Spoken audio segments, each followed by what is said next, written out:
Welcome to the Squared Circle Pit with your host, Rob Paspani. Now entering the Squared Circle Pit, pro wrestler extraordinaire Kevin Blackwood. Kevin, thank you so much for entering the pit.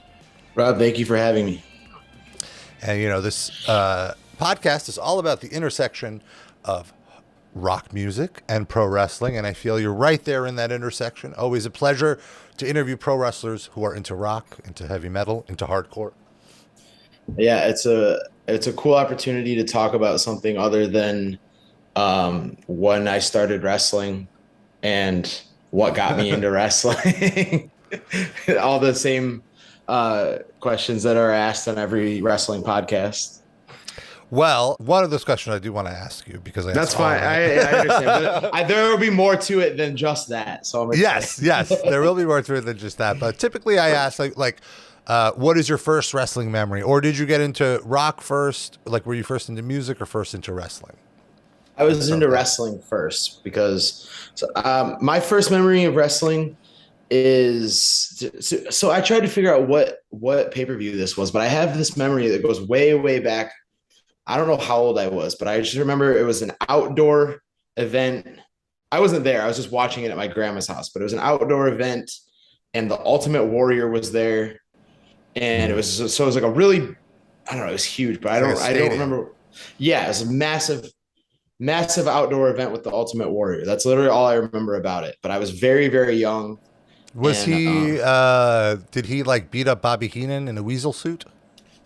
Maybe. It's such a distant memory that literally all I remember is he was there and there was no roof on the giant building. Yeah, I think it might be like one of the old WrestleFest VHS tapes WWF used to It was for sure a VHS because I think he was already gone from WWF by the time that I would have been watching it. Mm-hmm. And you grew up on the East Coast, right? You grew up in around Buffalo? Or? I grew up in Albion, New York. It's about an hour outside of Buffalo. I see. So yeah, WWE country, very easy to get here on the East Coast. I feel like finding WCW stuff, unless you had cable, was much more challenging because they only had one syndicated show, and here in New York, it was on CBS at like 12 a.m. midnight on Saturday nights. Right. Well, and when I was a kid, so I would watch the first hour of Nitro with my dad and my brother.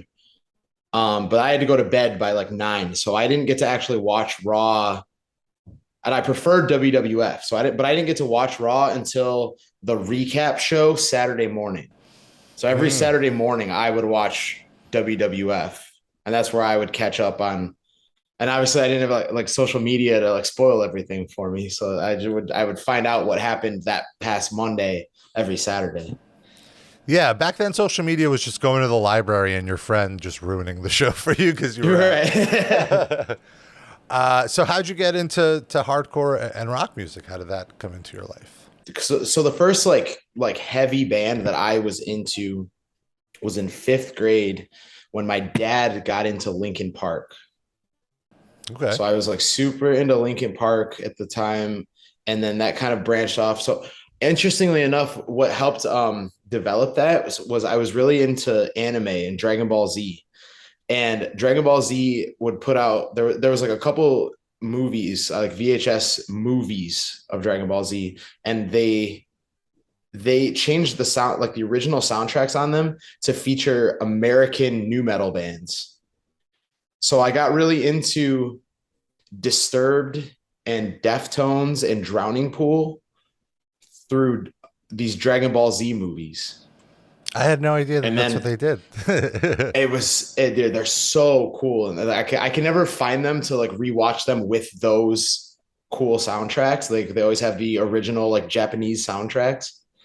Was this just like a bootleg that you found? Like, did they license these songs? They were licensed by Funimation with these soundtracks, and they were so cool. So that got me, like, my brother bought like Deftones' White Pony off of that, and we got The Sickness by Disturbed off of that. And then so like my music taste just like evolved off of that basically.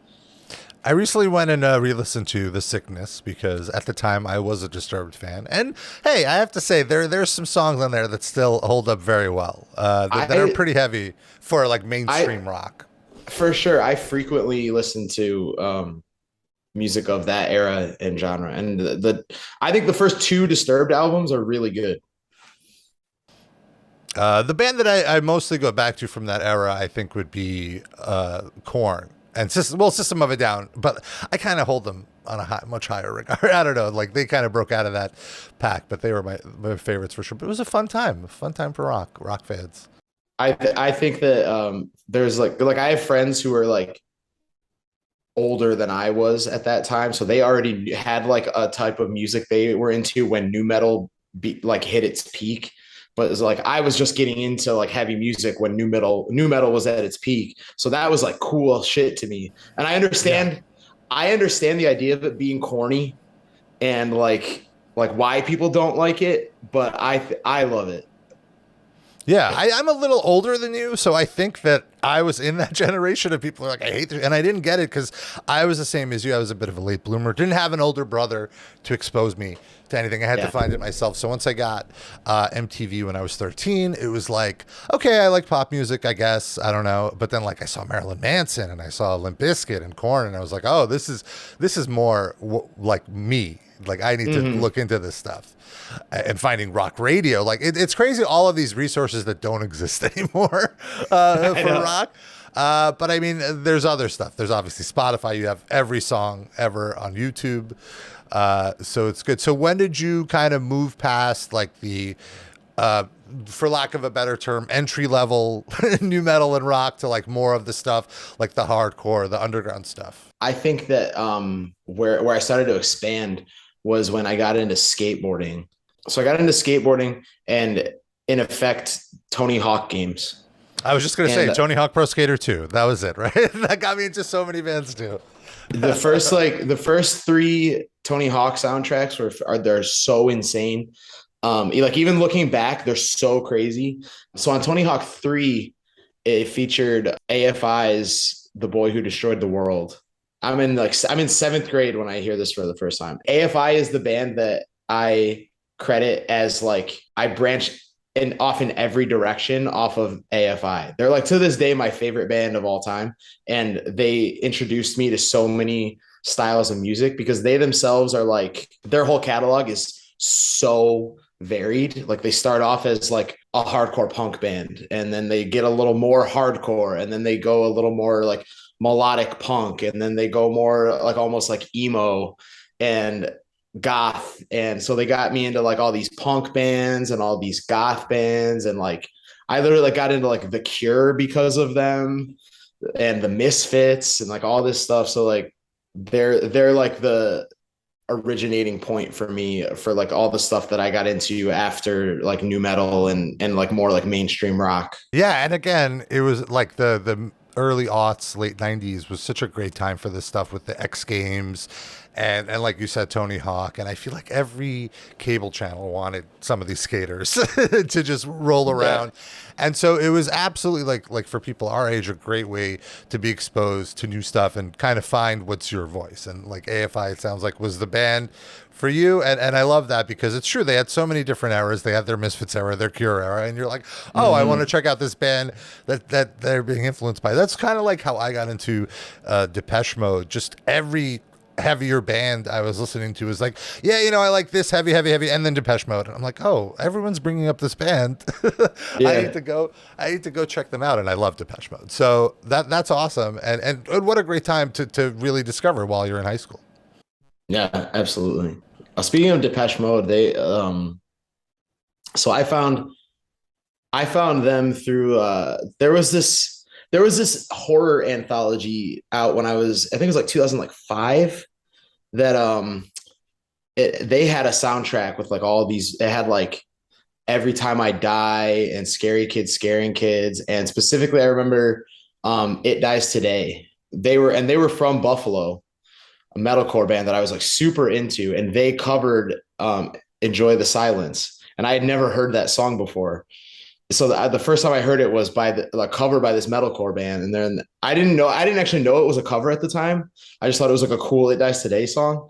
And so when I found out it was a cover, I went and listened to the original. I was like, this band is awesome. What the hell? So then I just got really into Depeche Mode based on this random cover from a horror soundtrack. That's great. I have to check that out. I feel like Depeche Mode really lends itself to metal covers. I wish some like death metal band would cover A Question of Time, because it has that like raging beat that could really be accelerated to like heaviest. Any metal bands out there, take that idea, because I just want to hear it.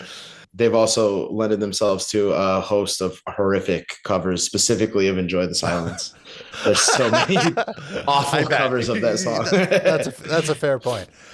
And like, did you ever fall out of love with wrestling? Some people, when they become a teenager, it's like not cool anymore or something. Like their friends don't think it's cool. Me personally, no, I was always in love with it. How about you? I never didn't love it, or I never disliked it, but I had stretches where I just wasn't so into it. Like I didn't like follow. There was maybe like 2000, like 7 to 9 ish. I was just like gonna tune in. Yeah, like it was a very rough time. For sure. Yeah, it wasn't the best, and I would tune into it if it was on, but I wouldn't like follow it. There weren't a lot of people on TV that like drew my attention so much. I think when CM Punk started to become more like prevalent in like a main event setting, I got a little more interested again. I vividly remember watching like the Pipe Bomb promo and being like, dude, this is so sick. I need to know what happens next now. But like a little bit prior to that, I wasn't so invested. And also though, at the same time, I feel like in and around your area, there's a pretty burgeoning music scene too, right? Like were you going to local shows and checking the scene out and becoming just like a punk kid around the way? Yeah, I was frequently going to, so I lived in Albion. So, and it's about an hour between Buffalo and Rochester on either side. And I would mostly go to Rochester shows because like I had friends out that way that I made. And so around this time I had discovered what straight edge was. And I was just graduating high school, and I'm like, oh my God, all these people also don't drink or do drugs. So like, I'm going to hang out with these guys. So we would go to mostly deathcore shows, cause that's what was big at the time in like 2007 and 2008. And I really loved that time because I look back at it and it was a time where I was like afraid to go to the shows because there was very real danger of like getting like swung on and shit for no reason. Like, dude, like just God, like crowd killing. Crowd killing was huge in deathcore at the time, and I was like, this is awesome. I'm so afraid right now. Yeah, same down here in the city. Like going to CBGBs, it was just like, oh, you really got to stay in the back or you're going to get your teeth knocked out during that era. It was kind of weird.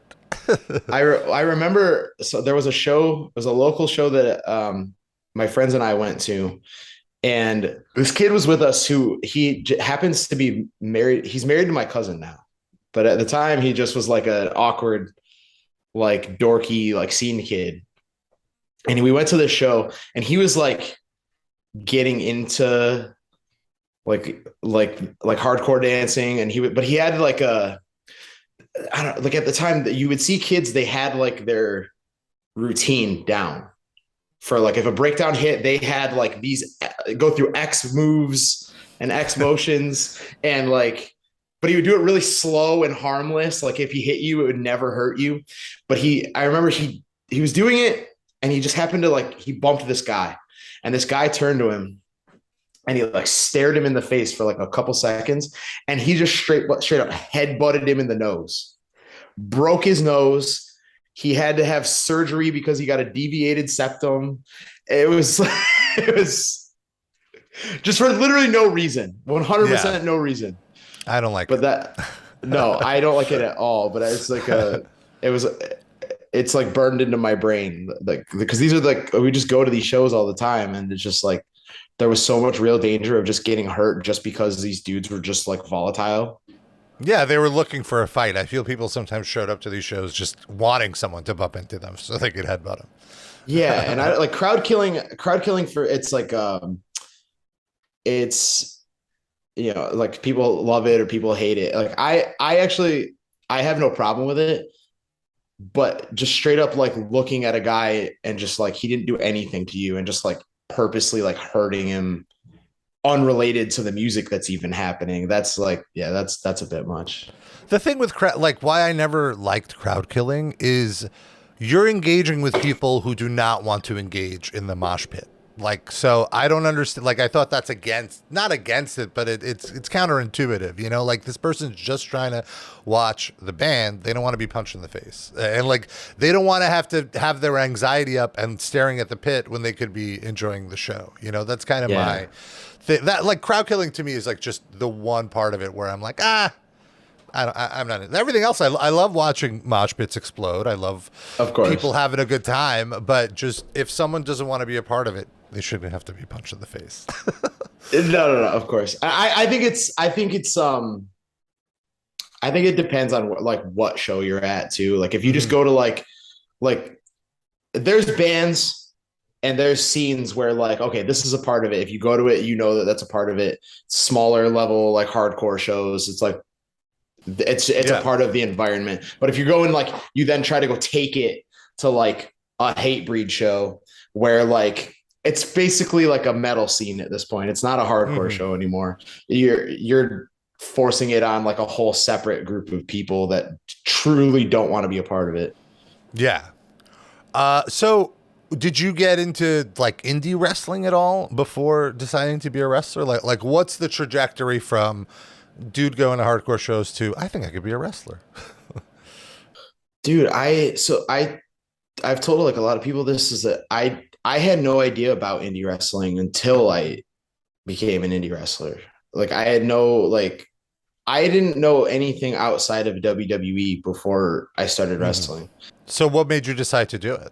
Just you wanted to? So around like 2013 ish is when I was like, you know, I should find somewhere that I could like try and become a wrestler because it's my dream. Everybody, you know, like everybody should get to chase their dream at some point. So you've thought about it for a long time by this point. Yeah. And so, but the first thing I did was I started going to the gym because I was like, I don't want to go and try to be a wrestler if I'm not in shape. So I wanted to at least have like some muscle built up before I actually started doing it.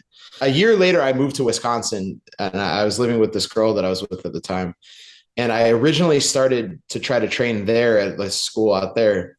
I didn't handle like the trainer was like he was like very old school, hard ass, just like, kind of like a massive dickhead. And like, I didn't handle like the strict nature of it so well. And it was very discouraging for me. And I quit pretty quick into that. But the following year I moved back to Buffalo and I was like super depressed all year. And so I asked a guy that was a client at the tattoo shop I worked at about, because I knew that he was involved in local wrestling. I was like, is there a school in Buffalo that I can go to?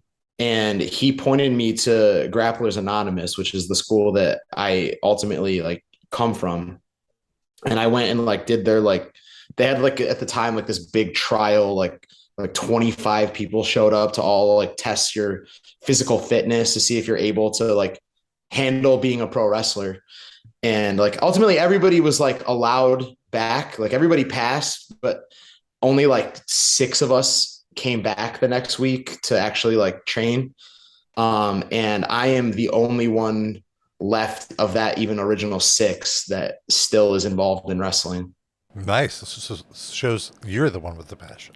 Yeah. So what was it like at first? Like, was it jarring? Like, I'm assuming the cardio from running the ropes is a little different than, you know, running on a machine.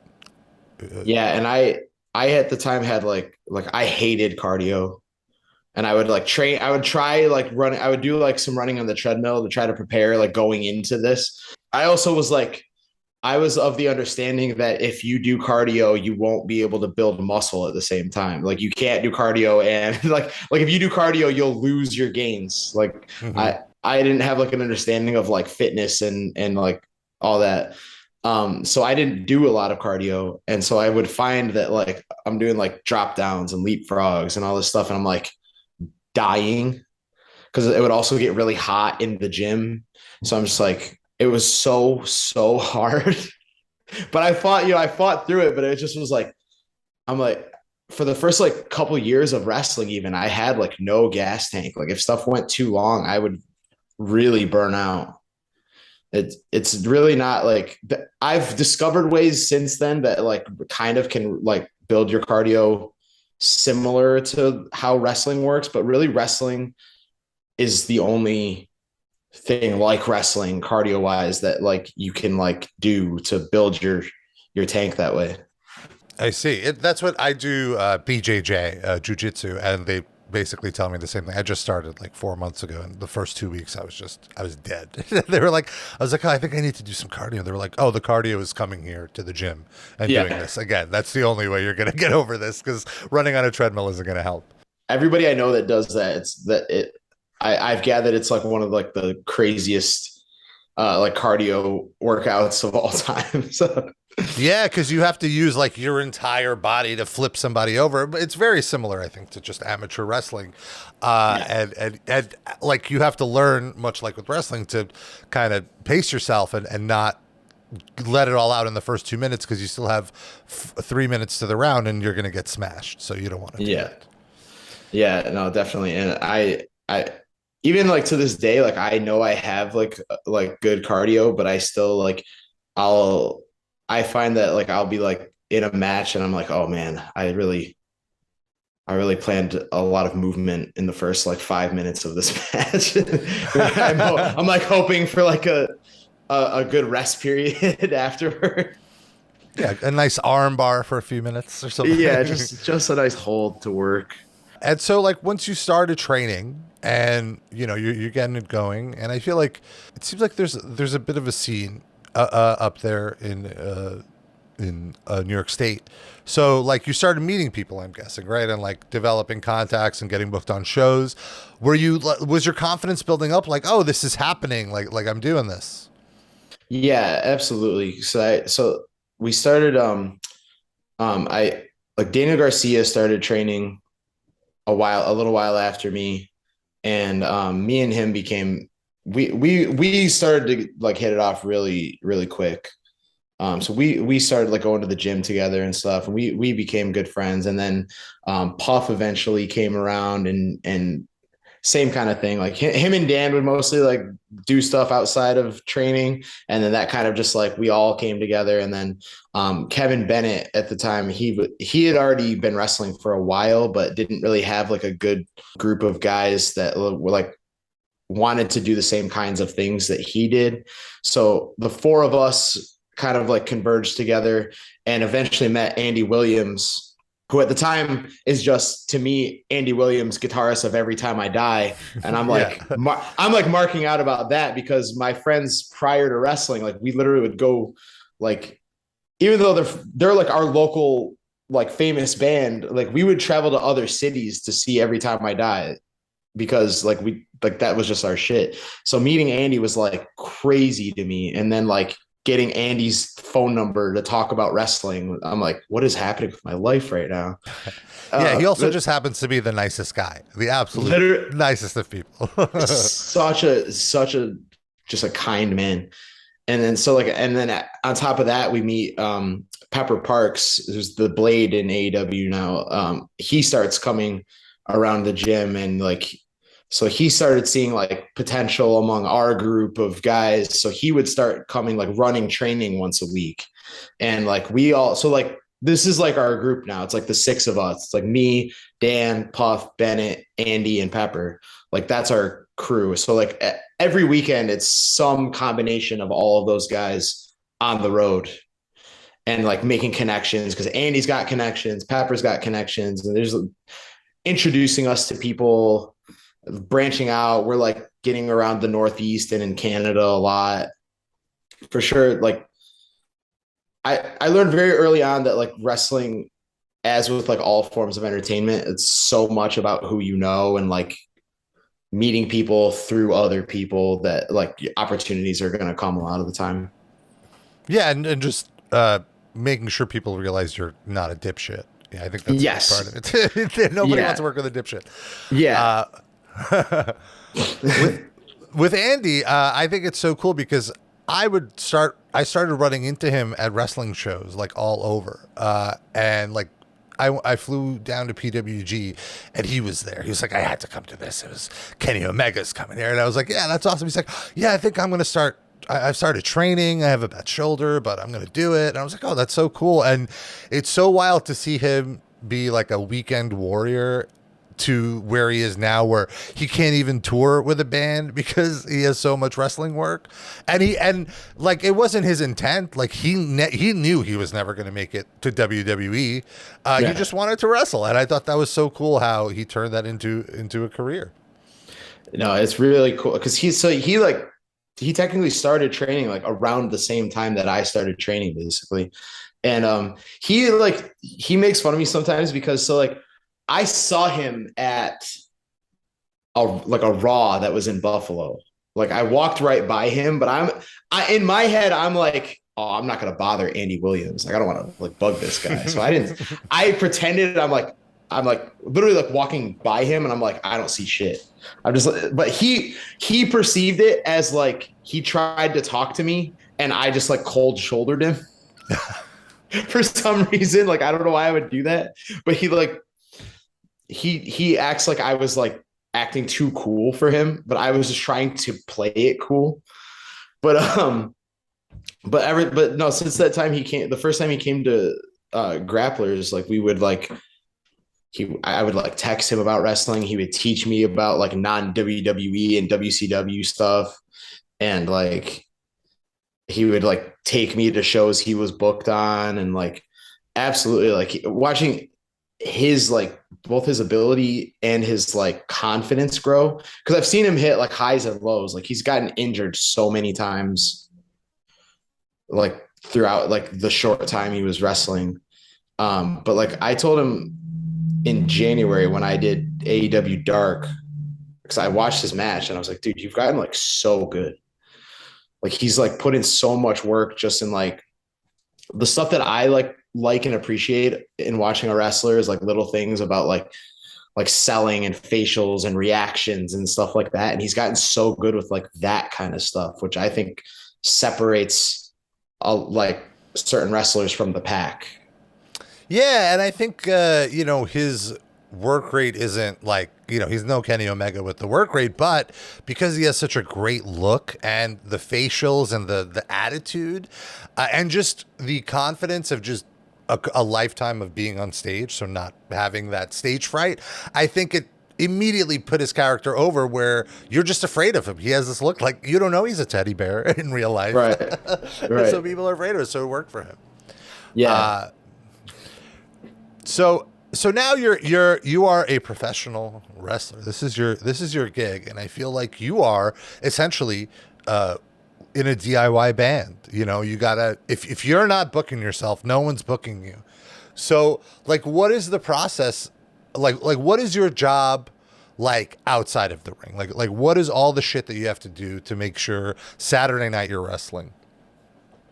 So it can be difficult because you have to like, I heard a story from somebody a while back about how like there was a point where Claudio was like big in independent wrestling in America, but even he was still having to like email promoters to try and get booked on stuff, like he's all like, so like, no, it's always, I guess it's like, no matter how big you get, you always need to be putting feelers out there. You need to be like doing more than just like, you see, I'm guilty of it too, but you see a lot of wrestlers, like they'll just throw up like I'm available this date. If anybody's looking for, like fill a spot. I do that too, but like you need to do more than that. You have to like be like emailing and messaging promoters. And honestly, at times like I'm not good about that, partially because I just hate rejection or even feeling rejected by like not getting the answer back at all. But so I do my best to like keep up on that. But like I also like I'm just so focused on like the stuff that I like love about like my job is like staying in shape and working out, and like I really go hard on that stuff. So I guess I don't put enough work in on getting myself booked a lot of the time. Yeah, the business stuff. I get what you're saying, and also it is emotionally draining to send an email and then immediately wonder, oh, will they respond? Do they hate me? Am I a bad like all these insecurities and imposter syndrome come out. But it's the life of a DIY person. But I think in the last few years, you've really gotten your name out there. I've been seeing you on a ton of shows, whether GCW or I feel like for every wrestler on the circuit, getting booked at PWG is a seems like a good way to tell all the other indies that you're like one of the best guys on the indies. I'm sure that probably helped a lot. Absolutely. And so when I moved to Los Angeles, I felt like I was on this like kind of like stagnant period in my career where I was like, I had some bookings, but I'm like, oh, if I move to Los Angeles, I'm afraid I'm losing those bookings that I already have. Why did you decide to move? What made you relocate? A relationship. Oh, okay. Which I've done that a couple of times at this point, and neither of them have worked out. But yeah, but I got out here, and like I'm really like thankful for it because I got that PWG show, and that was literally like the morning of. I woke up to an email, and they were like, Super Dragons like Tony Deppen can't make it if you're available. I'm like, yes. And I had another booking that day that I had messaged the promoter. I'm like, dude, I can't come. I'm so sorry. It's like literally PWG messaged me. And the guy was like not happy with me, but I'm like, I'm so like, I can't not do this. So I went to PWG, and it was like so crazy. Cause I'm like, I hadn't gotten nervous anymore in wrestling, like waiting to go wrestle, like until that. And I'm like standing at the curtain, just like, I'm nervous because I'm like, is this PWG crowd, are they going to care that I'm about to come out? Because they didn't like announce that I was replacing Tony. It just was like, go out there. And so I was so scared that they just like weren't going to care or like me or whatever. And I remember like I walked through the curtain, and I got this like, oh, Blackwood's here, you know? So like all the nervousness like washed away. And I was like, all right, I'm in my element again. And then like I was wrestling Lee Moriarty, so the match was sick. And then it really that like it set off like a big chain of like getting like cool bookings like across the country from that point. Because it really is like, okay, you wrestled at PWG, like people know you are worth flying other places and booking on your shows at all. So like it made a huge difference in like keeping me busy on this side of the country. That's great. And I want to ask something a little more inside business. And if this is too uncomfortable, feel free not to answer it. But I always wonder, like, do you get a booking fee on top of your flight? Is the flight a part of your booking fee? Because like someone flying, like if the show is in Chicago, it's much cheaper to bring in someone from, Wyoming or Indianapolis than it is someone from LA. But so is that factored into your cut at all? And again, if this is too inside, we don't have to talk about it. But it's something. No, that's fine. You get your. I mean, I don't know if there's anybody like not doing this, but like generally you've got your fee to work and they pay to get you there separately. Okay. So it's just on them, however they get you there. Like you could request certain things, but they just send you your flight info. Yeah. Okay. And that's why you find you are on like the worst possible time on like the cheapest flight they could get. And like you are, so most of the time you're like, you show up like 11 hours before the show and you just lay around all day doing nothing because you can't get into the hotel yet. And then you get into the hotel at like midnight to sleep for 2 hours because now you have to go to the airport for your 4 a.m. flight to go home. It's like, it's not my favorite part of wrestling. It's part of the sacrifice. That is brutal because like you're flying, like I can't even imagine because the fatigue that I feel from travel, it's like I need a day to recover, but you're working that night. So you have to like, I'm assuming get a workout in, stretch, like get into the mental zone. See, I feel like that's way harder than the 10 minutes in the ring. You know, that's like hours of mental prep they have to do for these 10, 20 minutes where you can't fuck up. Right. The wrestling is the easiest part at this point. It's literally like this past weekend I was in Spokane, Washington, and I got there like so many hours before the show, and they took me right to the venue. And I literally I found a couch and I went to sleep on the couch because I was like I had woken up at like 4:45 a.m. for my flight there. And I just was like so dead. I literally just I slept on the couch, and there's also like not anything to do in Spokane, Washington. So, like most people have never even heard of that place. So what do you do? You have a lot of time to kill typically. Are you just watching shows on your pad or your phone? Like what is your way to, because I assume also there's a way to kill time, and then you're like, well, I have this time, I should use it responsibly, right? Like you try to do certain things that move things forward, maybe, right? Or I don't know. It depends. If I'm like totally just like devastated from like exhaustion and travel, I just will straight up like sleep, or at least just lay down. But you know, like if I had been in like a better place, like mentally and physically that day, I would have like gone to the gym.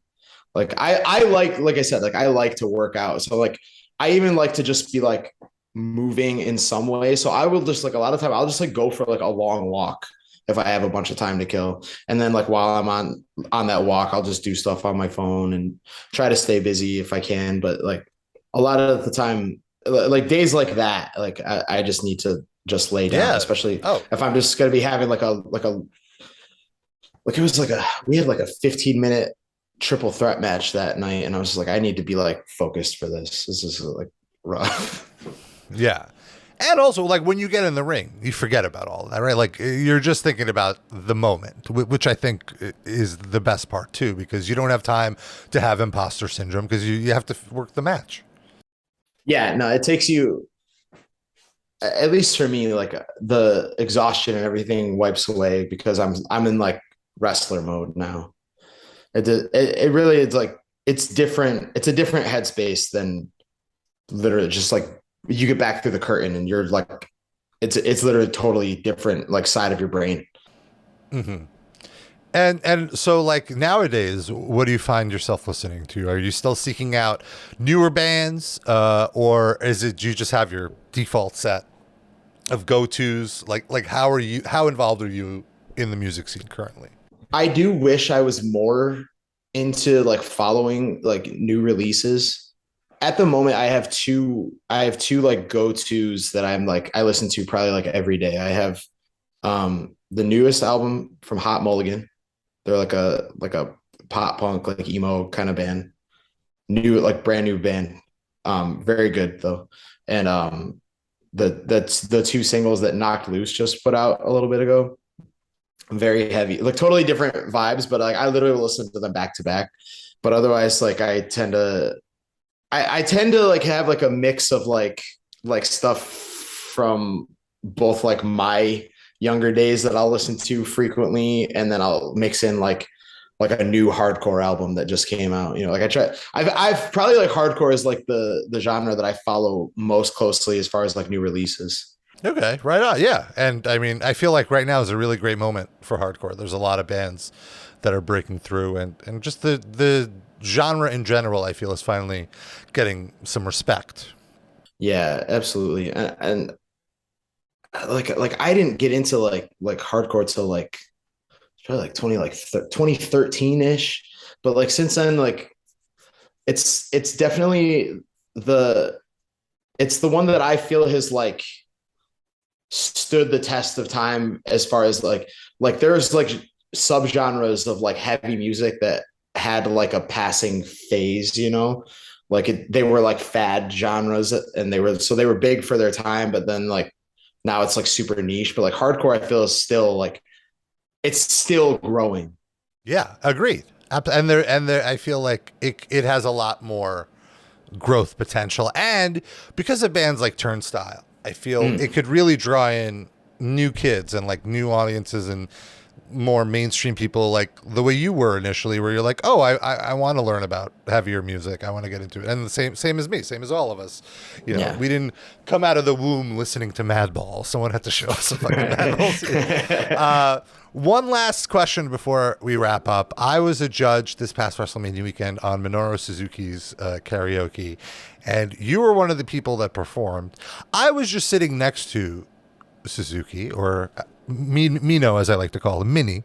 Not to his face, though. But you came out and you sang, I believe, a country song, right? I forget what it was. What was the song? That was Friends in Low Places by Garth Brooks. Right. What was it like singing that to Minoru Suzuki? I think that if I hadn't wrestled him before, I would have had a little bit more of like nerves about it. Of like, what is this guy thinking about me doing this right now?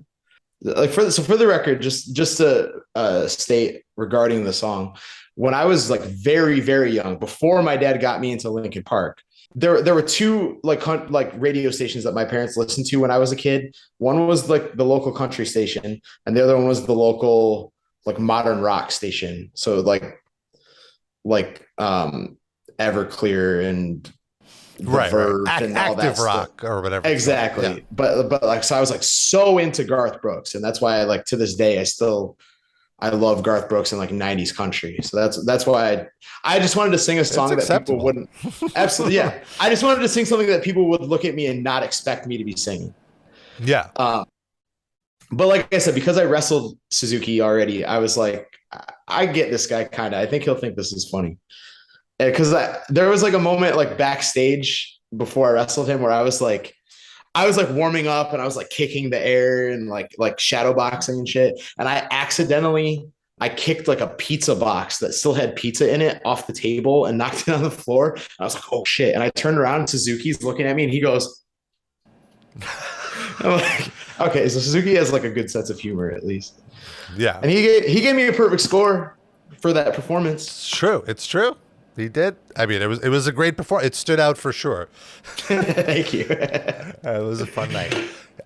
Kevin, thank you so much for hanging out with me, talking about music, talking a little bit about wrestling. Hopefully I didn't ask too many of the same questions you typically answer. Oh, no, not at all. And people can find you on social media. It's you spell Blackwood in a very hardcore kind of way.